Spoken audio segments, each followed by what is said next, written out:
Um, I don't do the questions in advance because I'm not quite entirely sure what I'm going to ask. All right. So I'll that roll with it. Whatever you put out there, I'll just roll with it. sounds good. Sounds good. Here we go. Three, two, and one. Welcome to the Audacious Living Podcast, hosted by my man, Audley Stephenson, the Odd Man. Greetings and salutations. Welcome to the Audacious Living Podcast, where our mission is to empower you to live your best audacious life ever. It's always a pleasure to be here and share insights that can inspire personal growth and fulfillment. I truly appreciate you for spending time out of your day to join us. Together, let's explore the transformative journeys that can lead us to a life filled with purpose and passion. Now, I want you to think of mentorship as a garden where the seeds of knowledge and experiences are planted in the fertile soil of connection. Just as a gardener nurtures each plant with care and attention and love, mentors cultivate the growth of their mentees by sharing wisdom and guidance. The beauty of this garden lies not only in the vibrant blooms, but also in the interconnected roots that support one another. In the same way, mentorship transcends corporate hierarchies, flourishing through lateral connections that create a rich tapestry of generativity. The innate desire to give back, and that's what that is, to give back. As we share our experiences across generations, we not only enrich the lives of others, but also build a legacy that continues to thrive long after we're gone. Today, we're thrilled to welcome Dr. Deborah Heiser, an esteemed applied developmental psychologist specializing in ageism and mentorship. She has a focus on the latter part of life. Dr. Heiser is dedicated in her career to uncovering the joys and advantages of aging. She has passionately explored how mentorship can serve as a powerful tool for personal growth and emotional fulfillment, emphasizing the importance of generativity and meaningful connections. Dr. Heiser's work is incredibly relevant to our discussion today as she sheds light on the transformative power of mentorship. Her insights will help us understand how mentoring relationships can lead to profound growth and building of a meaningful legacy. So now that we've got you all set, let's turn to our conversation with Dr. Heiser. Enjoy.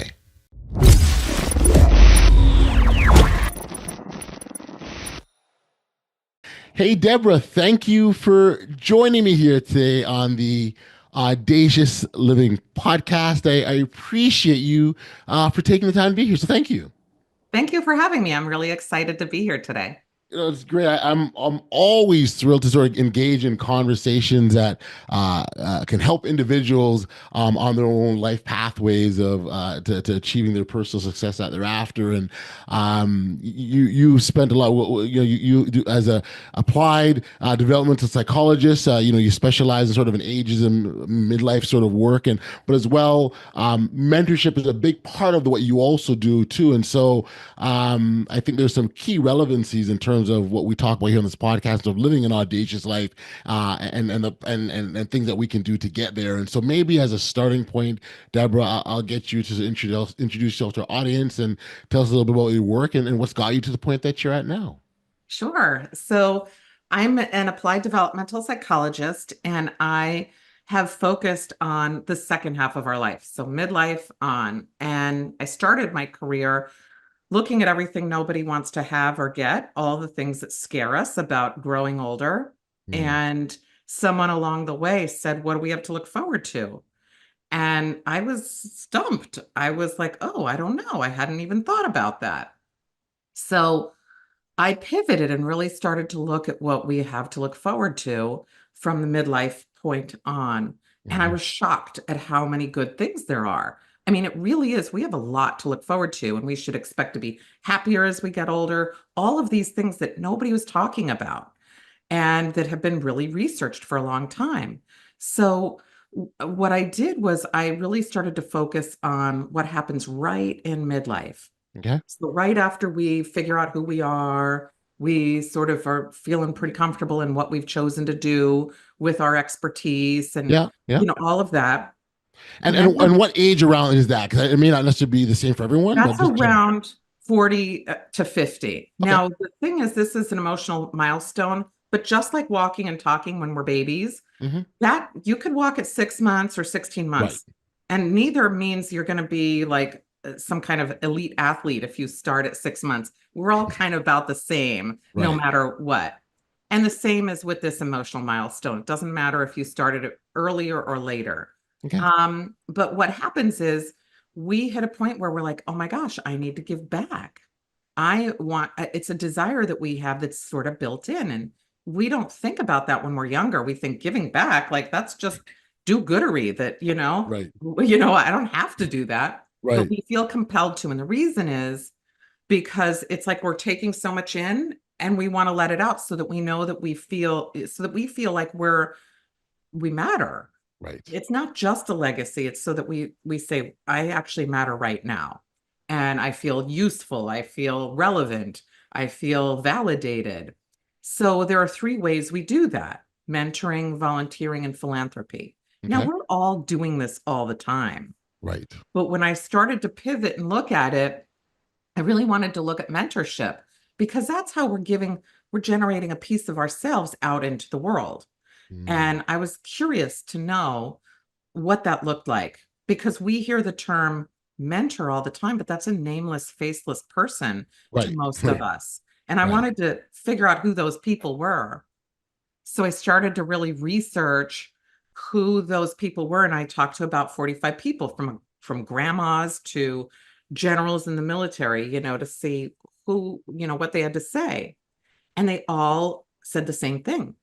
They felt important, relevant, that they mattered. And it wasn't work related. It was really that they felt like they made an imprint with their foot, like a footprint that mattered.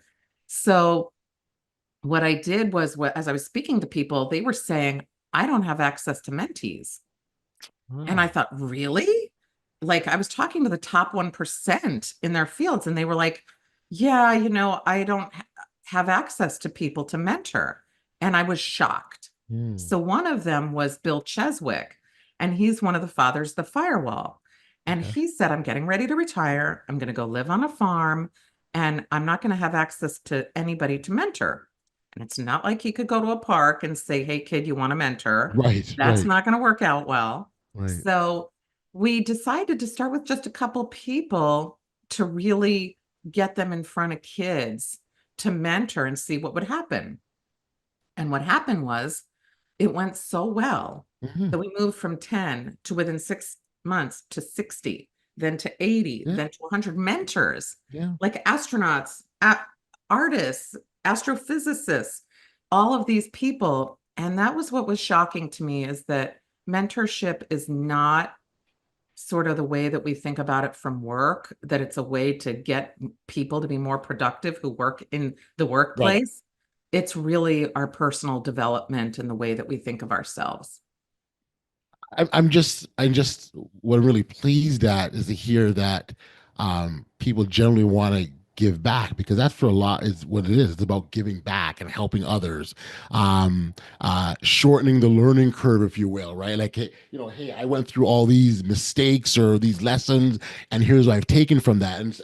And you tell me, let me know if I'm wrong here, but it just seems that there's a general willingness, or I'll dare to say the word excitement, to do that. Oh my gosh, excitement is an understatement. Imagine yourself. Have you ever given a gift to somebody and they open it up and they're thrilled? They're like, wow, this is just what I wanted. And how good you feel. You're like, yay, inside.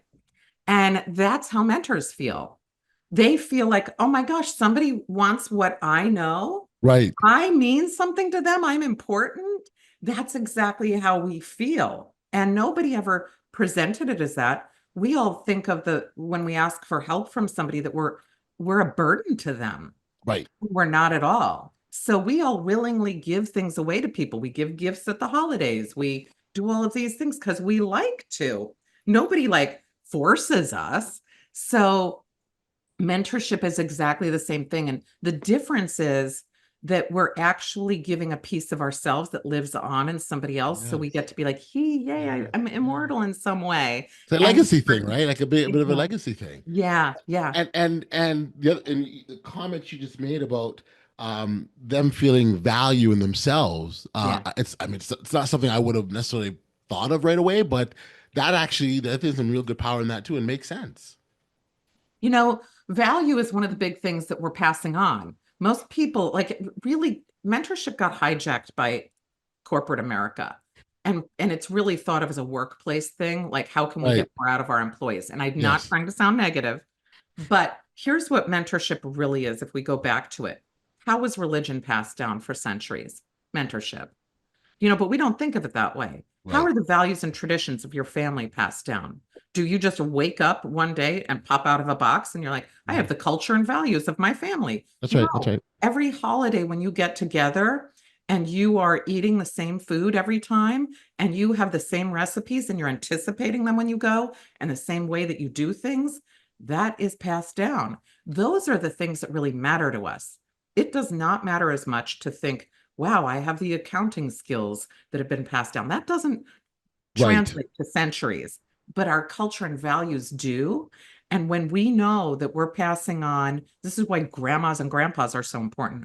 They're able to say, I'm going to pass on what I think is important to my grandkids. And the grandkids want it. They love it. And that keeps that family traditional stuff going. So we should be thinking of mentorship as part of our own personal development and legacy as we move forward, in terms of we get to shape the next generation in our vision, the way that we see it. Yeah, no, I certainly see that. I mean, even a lot of cultures. I mean, we talk about how information was passed along or passed down, if you will. It was like that. That was it was through stories and teachings and sitting down in circles and sharing. Right. That's how you learned about your previous culture or your generation, rather. And so, nothing new. This is what we're talking about here. Isn't anything brand new at all. No, I mean, if you go to any kind of religious service, they're not making stuff up as they go along. Like, that's stuff written in a book. And then they read it out and tell a little more so you understand it. And translate it from the older language that might not seem as familiar. It doesn't matter what religion it is. It doesn't matter what that is, but that gets passed down by somebody who's doing that. So we all think of this as something that's minor, that we take it for granted, but it's really not. Because those are the things that matter to us every day and make us feel like, I want to live and I want to connect with others. I want to do good things. I want to make sure my life matters. It's really much bigger for us in terms of our aging and in terms of our own emotional well-being. As you're talking, I'm reflecting on my own life, and I can remember as a young boy, the church that we attended after it wasn't I think it was like maybe the third Sunday or fourth Sunday of every month, whatever. We did visitations to seniors residences and visit seniors who were shut in, and I again, I was 9 or 10 years old, so I was still a young boy myself, but to what's always been resonated with me is we'd sit down and just talk and just share, and oftentimes just listening, right?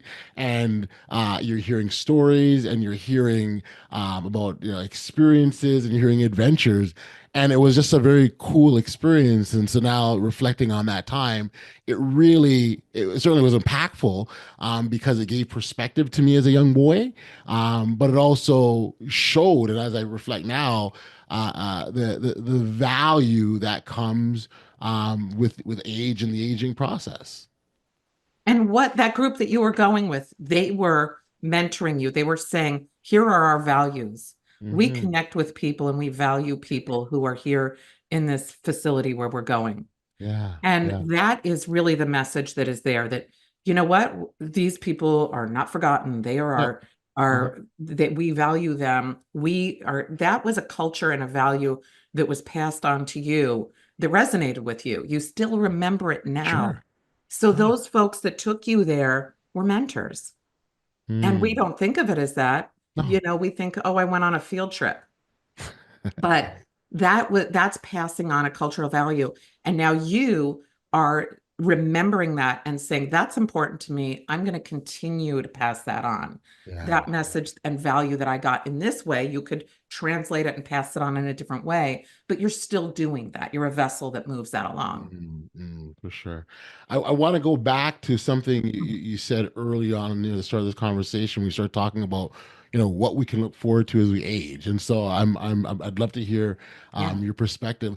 I will share I'm still fortunate enough to have my mother with me. She's 83 this year. And I've actually appreciated watching her age in terms of just her acceptance.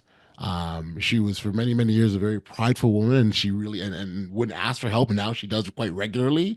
I've watched her embrace technology and use cell phones and the internet and go on YouTube, and so that's been really interesting to watch. And so I've enjoyed that process. So I'm really curious, maybe the perspective that you can shed light on this topic. So we can expect to be happier as we grow older. And for most people, that is something that they say, well, how can it be? I'm not going to be as mobile as I once was. But I can tell you, I'm in my mid-50s and I now wear reading glasses and I can't run very fast. But I tell all my students who are young, I say, you can outrun me, but I'm happier than you. And the reason is I know who I am. I don't care. I'm not keeping up with the Joneses anymore. I'm actually, when you're young, you're worried about, am I going to get to where I'm supposed to be? I'm where I'm supposed to be. I'm, at a point in my life where I'm now saying, I want to make sure I'm giving back the values that I have to others, right? That's a feeling of power. That's a feeling of fulfillment. And when we have that, midlife and older, that only gets bigger. That doesn't diminish. So what I know from working with adults who have a lot of physical infirmities is that they emotionally feel fulfilled. When I ask them things like, I know that you're on oxygen and you can't get around. Why are you happy? They say, well, I can still communicate with my grandkids. I can still read. I can go, like your mom, go on YouTube. They have full lives. They are doing things that bring them fulfillment. Right. And they don't care that they can't run. So not just the feeling of fulfillment as we get older, it's our own internal acknowledgement within ourselves that we came here and we did something that was important. That might be raising a family. That might be passing those values that we have onto somebody else. That might be that we made some kind of a change in a community or an impact. That might be that we really impacted even what we consider to be something small, but we get an enormous amount of pleasure and fulfillment knowing that. And so that is something that we can look forward to. That stuff that's makes us fearful when we're younger. Oh my gosh, what am I going to be when I grow up? Oh, is it going to work out? We've already passed that. We know, okay, we're supposed to be. Now we get to sort of reap the emotional rewards as we go forward. Yeah.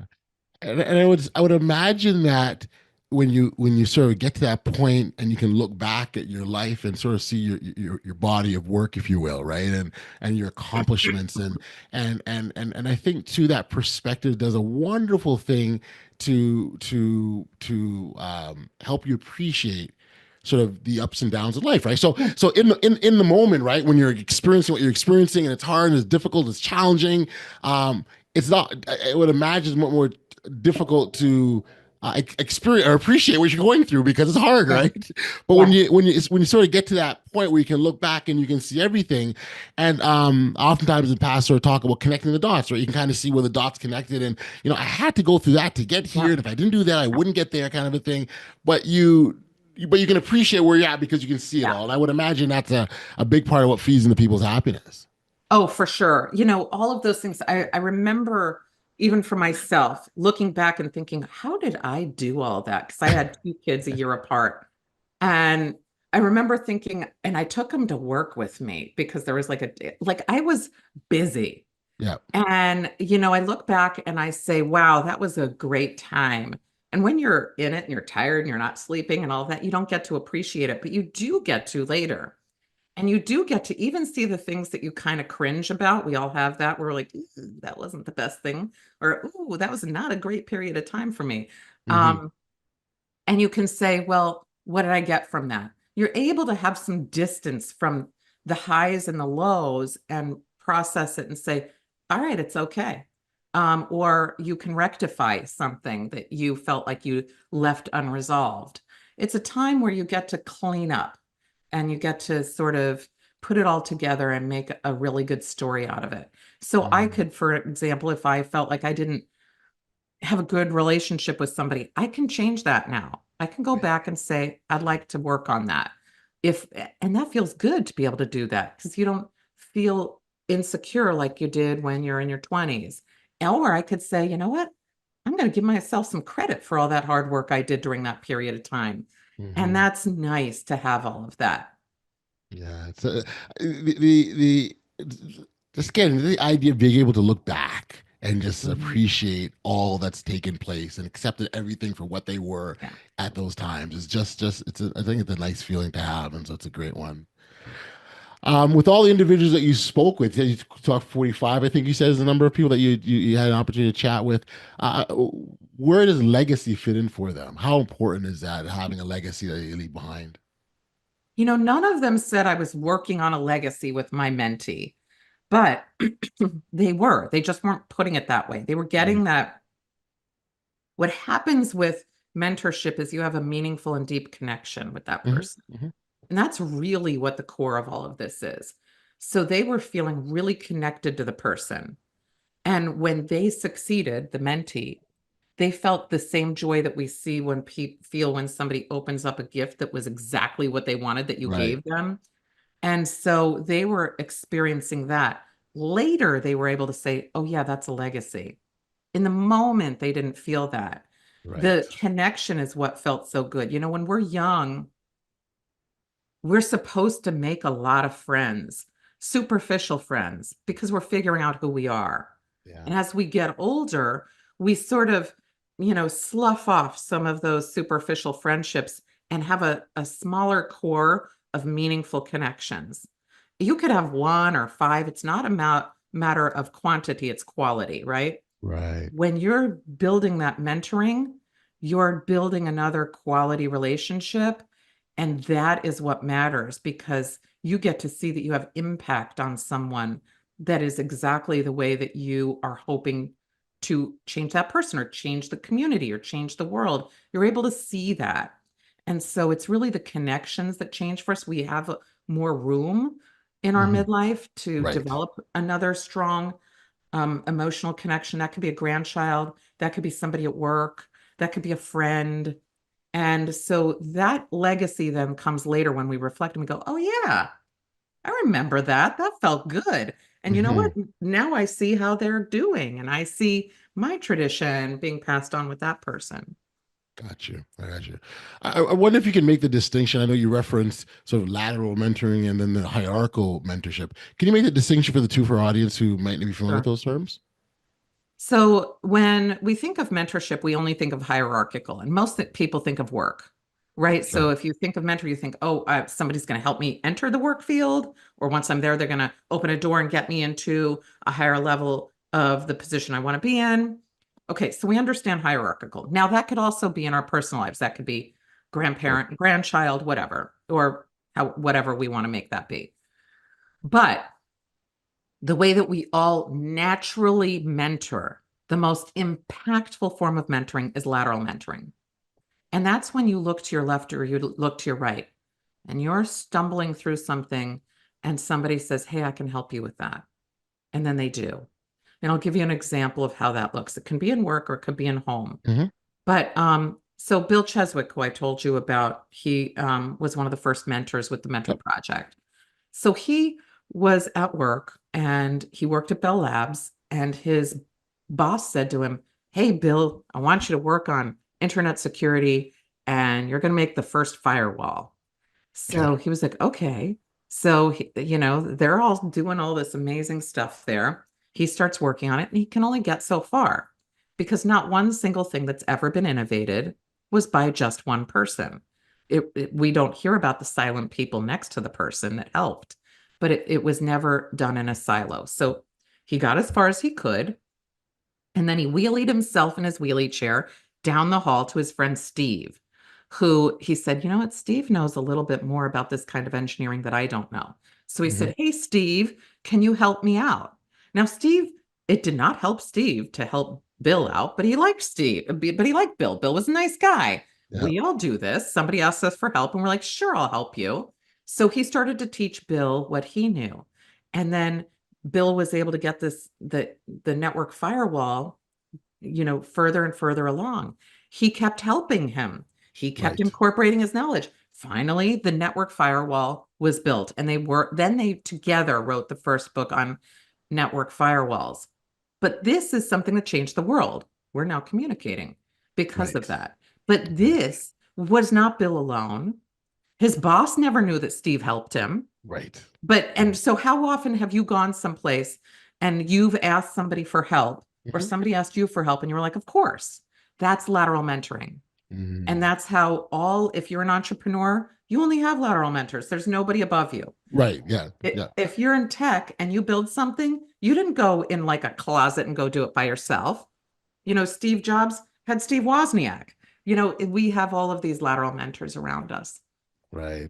And being able, and what happens, we tap into them naturally, right? We just tap into those naturally. We turn, I oftentimes say that, there isn't I remember a point in my life, I remember as younger, I used to believe in this term, a self-made man. I did it by myself. And we really don't. We don't. No. Everyone has gotten help from someone, somewhere, some way along the line to get us along our journey. And that's exactly what so it's a form of mentorship. But we may not have that official title or we call it as such, but it absolutely is. If you can turn to someone and they can empower you, enlighten you, inform your knowledge in some way, they provided a form of mentorship.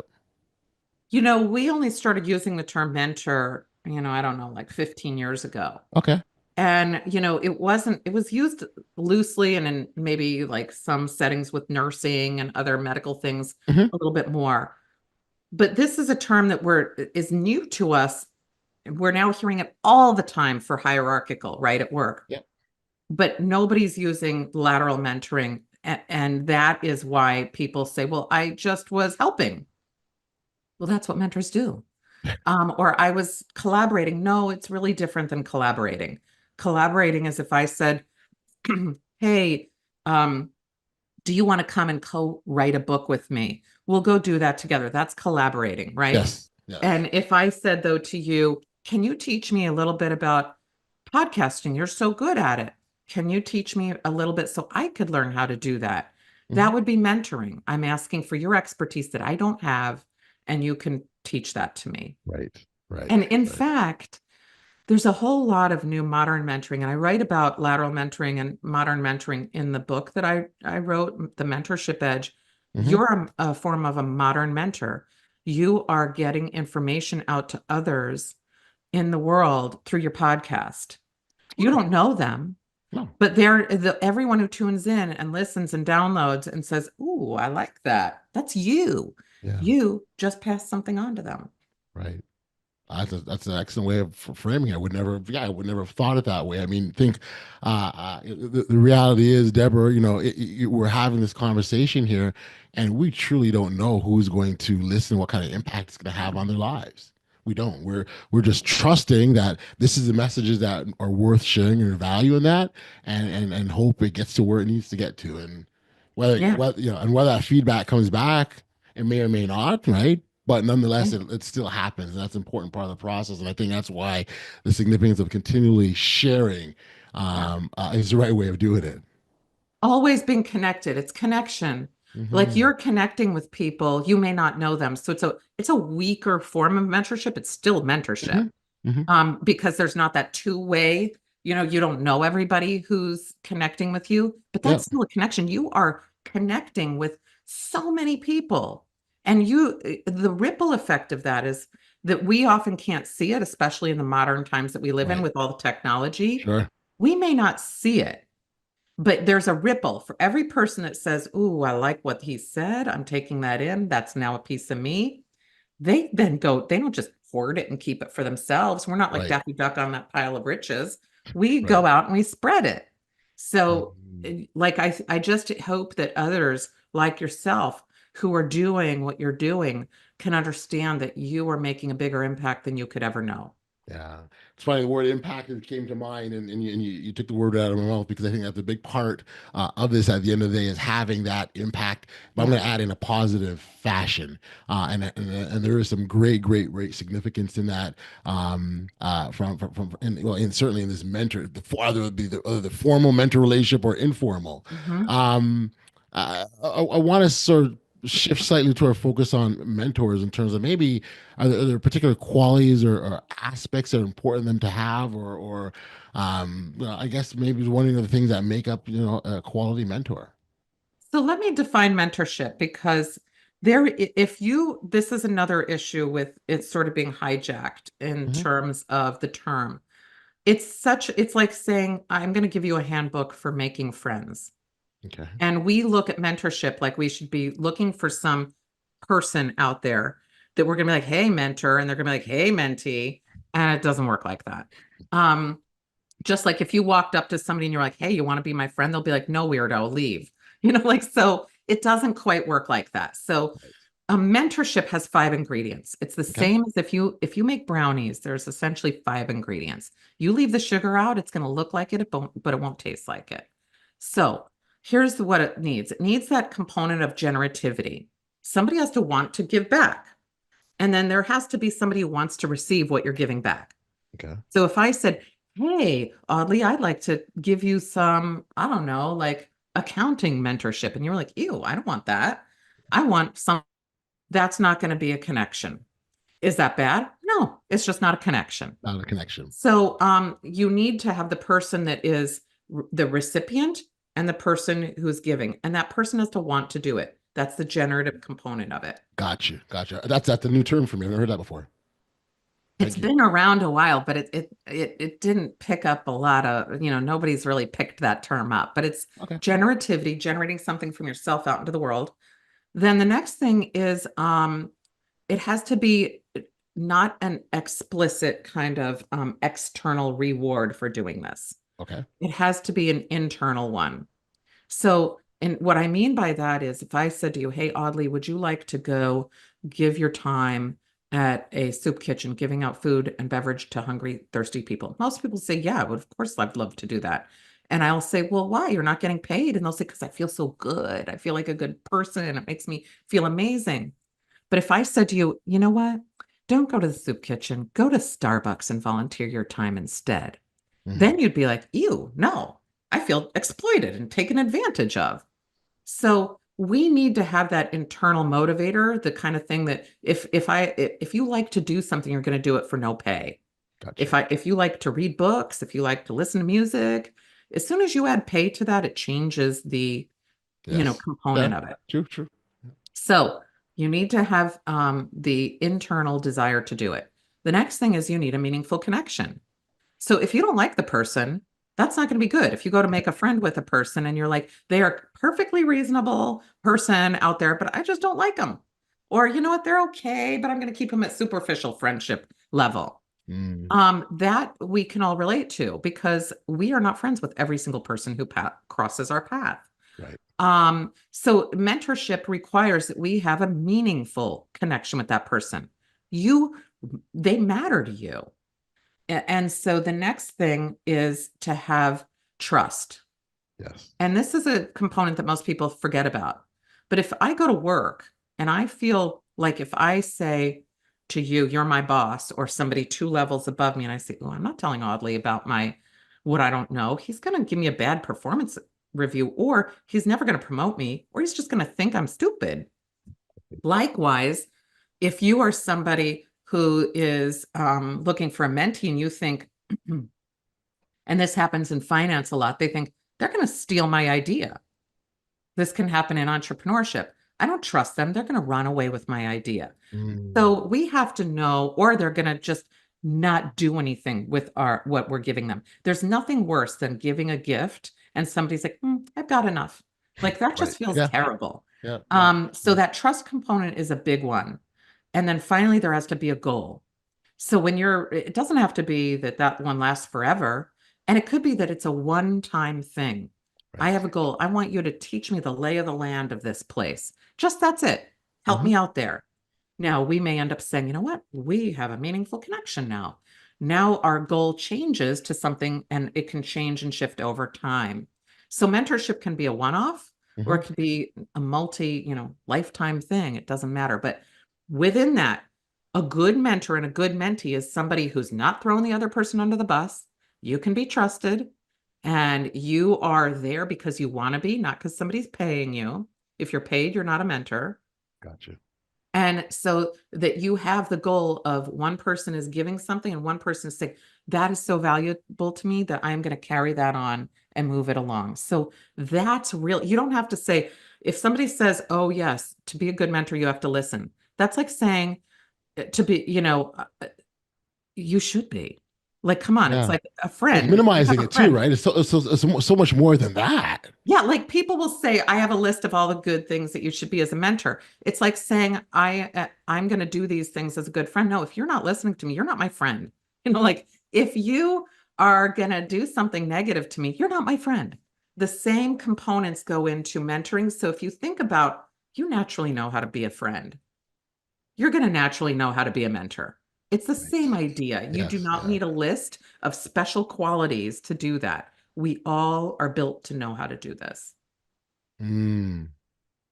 No, that's beautiful. It really, really is, and I love the way you sort of frame that, because I think everyone understands. And you're right. Just how to be a friend. You know that it's very, very, I'd say the same. And so, again, so thank you for that. That you talk about your book. Let's give your book a plug here. The Mentorship Edge. It's available now or soon, or is Mhm. it out? Yeah, it's out.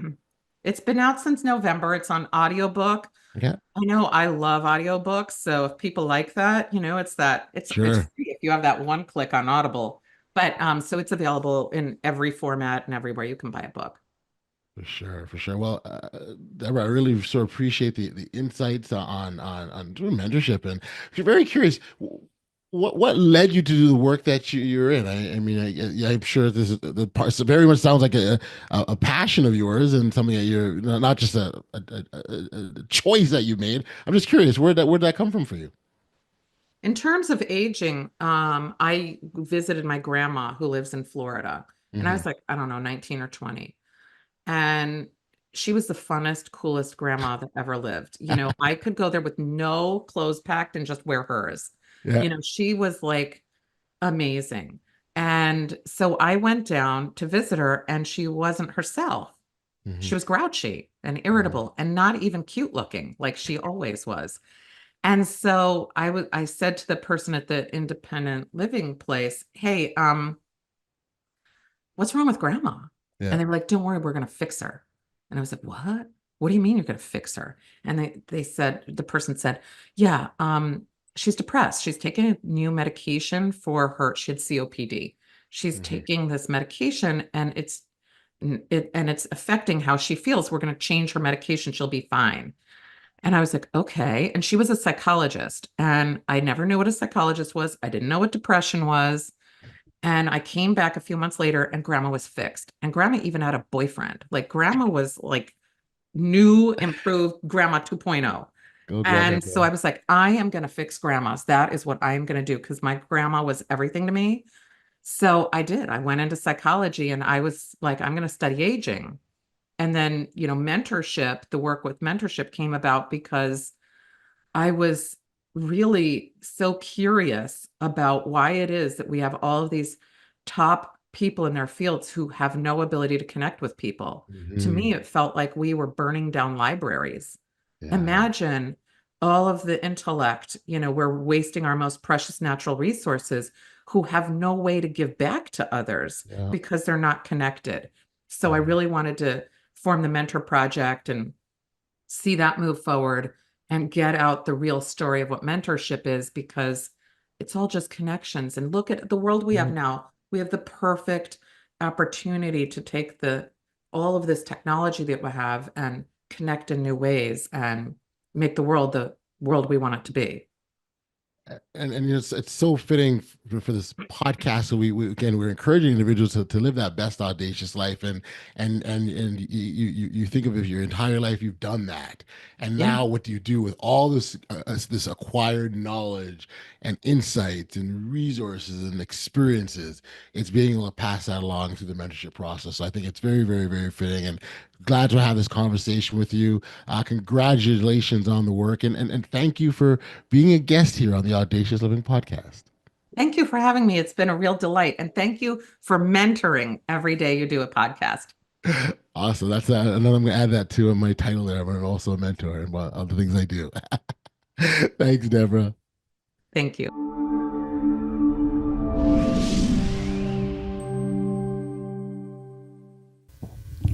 Back we are here on the podcast, and much thanks and appreciation goes to Dr. Heiser for being here.